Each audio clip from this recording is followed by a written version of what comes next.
tadinya gue mau jogging, mau lari ya karena gue punya hutang 5 kilo untuk ikut kompetisi, tapi gerimis, hujan.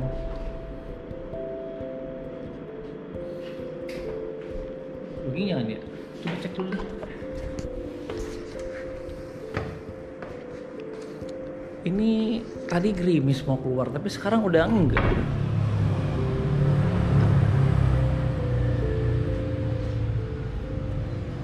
Enggak, tapi mendung. Mana ya? Jogging jangan ya?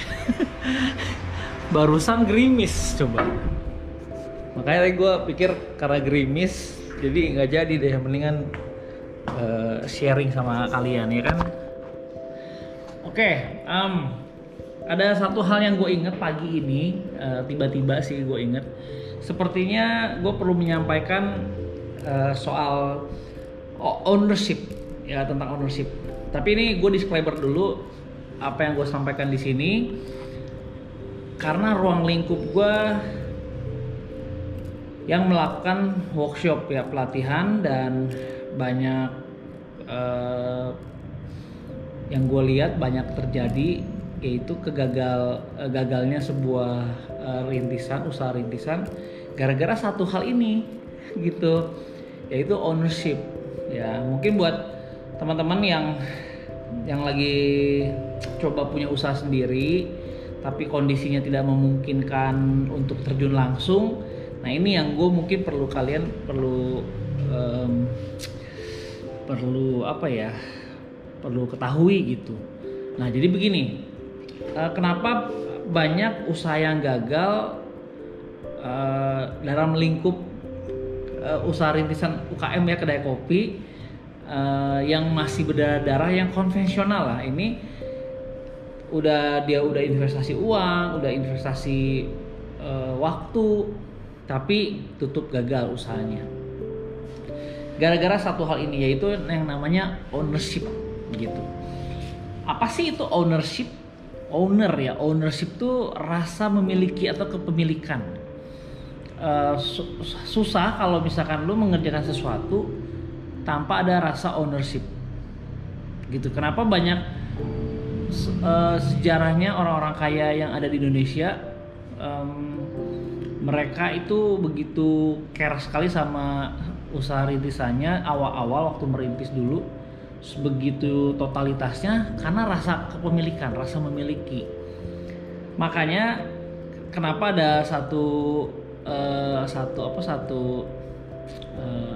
pernyataan lah, generasi pertama itu membangun, generasi kedua itu menikmati, generasi ketiga itu menghancurkan. Jadi kan banyak ya, ada anak-anak muda yang udah kaya raya dari sononya malah hancur kerajaan bisnisnya gara-gara ya generasi pertama yang membangun tuh punya rasa memiliki yang begitu besar terhadap apa yang dia bangun.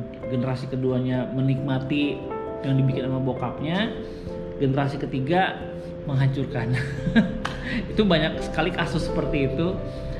Dan makanya gue suka sekali sama banyak sih perusahaan-perusahaan lain. Gue suka sama Indofood itu ya, dia sampai sekarang Pak Exton Salim yang meneruskan gitu, tongkat estafet itu value yang gue rasa gak semua keluarga bisa meneruskan gitu sampai generasi kesekian. Ya luar biasa sekali. Jadi grup Indofood ya. Banyak sih grup-grup yang lain yang gue nggak tahu, tapi pasti kalian bisa lihat lah, kelihatan mana usaha yang dulu begitu luar biasa berkembang tapi tiba-tiba di generasi kesekiannya malah udahan tutup.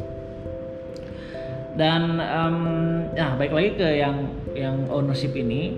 Jadi teman-teman kalau memiliki kedai kopi, ketika lu masih terikat kerja di kantor dan lu mau punya kedai kopi, punya usaha, tapi orang lain yang menjalankan. Nah ini yang sebetulnya perlu dipersiapkan ya, Karena begini, ownership itu tidak mungkin diduplikasi kepada employee. Kita bisa berharap sih untuk mereka perlakukan usaha ini seperti punya lu sendiri. Nah itu agak sedikit aneh kalau misalkan lu nggak kasih mereka kepemilikan. Apa kepemilikan yang perlu dimiliki? Saham, ya. Banyak banget yang udah dikasih saham pun, yang udah diberi saham pun masih juga tidak punya ownership, gitu ya. Nah sekarang kita bahas dulu soal ownershipnya. Jadi ownership itu rasa memiliki, rasa kepemilikan. Kayaknya kalau misalkan lihat sampah berserakan, lu pasti ambil, masukin. Toilet kering ya, ketika toilet basah gitu, ketika lu pipis di kloset lu basah pasti lu lapin. Beda kan sama employee yang memang mereka melakukan itu berdasarkan karena memang ya itu pekerjaan mereka dan mereka digaji gitu. Tapi owner dia rela untuk tidak dibayar, rela untuk nggak digaji demi usahanya tetap bisa running. Ya, ownership, rasa kepemilikan. Gue pernah punya pengalaman, ini sharing aja. Jadi ada beberapa partner kan waktu itu awal-awal Uncle Joe. Kepemilikan sahamnya agak susah kalau lu mempercayakan sesuatu kepada orang yang tidak punya rasa memiliki. Contohnya gini, kalau misalkan usaha ini bangkrut, rugi gitu ya, tutup udahan, siapa yang paling beresiko terluka? Baik itu kerugian secara finansial, kerugian secara tempat, kerugian secara banyak hal lain gitu. Nah, siapa yang punya level kerugian begitu besar, biasanya dia punya rasa kepemilikan yang lebih besar. Jadi kalau misalkan resiko terbesar ada di lu dan lu mempercayakan resiko itu kepada orang lain yang tidak punya kepemilikan begitu besar, yang ada malah nanti konflik gitu, ujung-ujungnya ribut gitu. Kenapa lu nggak memperlakukan ini seperti ini? Padahal ya memang begitu kadar kepemilikannya. Kepemilikan usaha 60% dengan 10% berbeda loh. Beda nih. Jadi kalau misalkan lu berharap ya lu punya karyawan yang ngebantuin lu enak enjoy kerja di kantor, dapat gaji tiap bulan, yang babak belur berhadapan sama customer, komplainan sana sini, permasalahan teknis dan lain-lain, adalah orang yang tidak punya ownership. Menurut kalian kira-kira akan running nggak sih bisnis secara normal gitu? Secara yang menjalankan tidak punya rasa memiliki gitu, ownershipnya nggak ada, karena ownernya masih kerja di kantor. Kira-kira coba pendapat kalian, coba tolong komen di bawah. Jadi ini kan sesuatu yang hal melawan kodrat ya. Kodratnya tuh kenapa ada owner, ada employee gitu. Employee itu memang bekerja sesuai dengan job desk dan instruksi dari owner. Tapi nggak bisa owner kepemilikan, rasa kepemilikan dipindahkan ke employee, itu nggak bisa. Itu jarang sekali gitu ada employee yang wah ini ada, yang ada ya yang normal terjadi di dunia employee adalah ketika jam pulang jam 5 ya udah pulang tank jam 5. Kalau owner kan nggak ada hari libur ya. Owner itu tidak ada jam kerja gitu. Owner itu ya lu ketika ada tamu jam 8 malam pesen minuman atau apa, lu pasti layanin. Tapi kalau employee sebisa mungkin cepat pulang cepat gitu. Nangkap ya maksudnya. Ini gue bukan berarti teman-teman yang memang bekerja punya sikap seperti itu, bukan. Maksud gue ketika lu punya rasa memiliki sebagai posisinya employee, itu hal yang bagus bagi kerjasama bisnis bareng si owner. Tapi bukan berarti ya udah gara-gara nonton videonya Uncle ya udah gue tenggo gitu ya. Udah tenggo gitu. Enggak, tapi ada loyalitas itu tetap dipertahankan. Tapi ini gue bicara sama level owner. Jadi owner itu tentu akan memberikan apresiasi kepada employee-nya ketika memperlihatkan rasa ownership. Pasti itu udah hal yang hukum sebab akibat gitu. Kalau ini anak kok rajin, wah kayaknya seperti memiliki sekali tempat ini, kasih bonus gitu. Itu kenapa banyak owner tuh suka dengan sikap employee seperti itu. Kenapa? Karena rasa kepemilikan itu tidak mungkin dimiliki sebetulnya oleh employee gitu. Susah gitu karena melawan kodrat ya, melawan arus lah sebetulnya. Nah, kenapa orang yang punya resiko tertinggi merasa kalau ini bangkrut rugi gawat nih, dia mati-matian membela atau memperlakukan tempat usahanya. Dan itu menurut gua salah satu faktor kenapa usaha rintisan dalam waktu 6 sampai 12 bulan tidak berkembang. Ya karena ini ownership ini.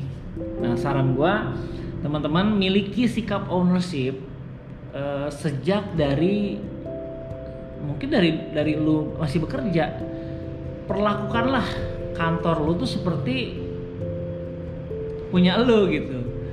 Nah, itu buat belajar ketika lu punya usaha kedai kopi, medan pembelajarannya di dunia kerja. Tapi itu memang melawan kodrat, tapi latih itu seperti punya lu sendiri. Ya sampai titik dimana lu udah gak nyaman lagi kerja, memutuskan untuk berusaha, totalitas lah di situ. Banyak yang berharap dengan mempercayakan kepemilikan kepada yang bukan miliknya sukses. Nah, itu yang menurut gue mungkin teman-teman jangan terlalu berharap banyak gitu. Ketika sesuatu yang milik lu percayakan kepada yang diperlakukan seperti apa ya, punyanya dia gitu, nggak mungkin. Ada satu cerita, jadi ada satu desa gitu lagi perang ya antar suku gitu di satu, bukan di Indonesia, di luar sana. Jadi saat itu di desa itu ada ibu yang punya anaknya disandra, ditangkap, dibawa disandra lah, ditangkap. Si ibu ini nangis-nangis, teriak-teriak, minta tolong sama para prajurit ataupun tentara di sukunya dia. Oke, kita akan selamatkan. Wah, udah akhirnya mereka berkumpul ngatur strategi. Akhirnya mereka menyerbu lah si tempat anaknya si ibu ini disandra, dengan tujuan adalah menyelamatkan si anak ini. Singkat cerita, mereka gagal membawa pulang si anak. Udah babak belur, udah kalah lah gitu ya, berdarah. Pulang akhirnya tidak bisa membawa anaknya, anak si ibu itu. Tiba-tiba para prajurit ini melihat dari kejauhan ada sosok perempuan berdarah gitu ya, bajunya compang-camping, menggendong anak. Ya, ternyata yang digendong itu adalah anak si ibu ini. Dan para prajurit itu bertanya, kok lu bisa nyelamatin anak lu dengan begitu banyak rintangan dan halangan gitu ya? Si ibu ini cuma menjawab satu hal. Dia menjawab begini, karena ini anak gue. Gitu. Wah, gue merinding loh. Poinnya nangkep ya gitu ya. Karena itu anaknya dia. Kenapa dia mau gitu berdarah-darah bahkan mengorbankan nyawanya? Karena itu anaknya gitu. Beda sama para prajurit ini, dia hanya tugas gitu. Semoga kalian nangkep ya poinnya dari ownership ini. Ada contoh kedua adalah begini. Contoh kedua adalah lu deh misalkan kalau ada sebuah gedung dan gedung ada dua begini ya, lalu ada jembatannya mungkin lu perlu bisa dilalui gitu. Dan lu kalau dikasih uang 10 juta mau gak menyeberangi tanpa pengaman antara gedung dan gedung ini, lu lewatin gitu? Kira-kira lu mau gak? Oh nggak ah, cuma 10 juta gitu ya. Kalau gue naikin deh 100 juta gitu, gimana? Aja lagi kita naikin 100 juta imbalannya lu untuk menyeberangi antar gedung tanpa pengaman, cuma satu lembar papan doang, balok kayu gitu doang, dengan ketinggian 100 meter di gedung itu. 100 juta, oh gila, nyawa gue bisa berabe nih gitu ya, dengan punya resiko lah di situ. Coba sekarang kita ganti, di seberang sana ada anak lu masih umur 4 tahun dan lu di sini, kira-kira lu mau gak nyebrang ke sana buat nyelamatin? Pasti mau jawabannya. Kenapa? Ownership gitu. Gua rasa kalian semoga nangkep ya poinnya dari ownership ini. Dan saran gue ya, milikilah ownership. Perlakukan benar-benar seperti ya ini anak lu gitu dalam usaha perintisan kedai kopinya. Semoga nangkep ya. Kalau nggak nangkep tolong di komen di below, nanti kita coba diskusi lagi. Ya ini sharing aja, semoga bermanfaat buat kalian yang lagi berjuang untuk merintis. Thank you sudah nonton dan sampai ketemu di video selanjutnya.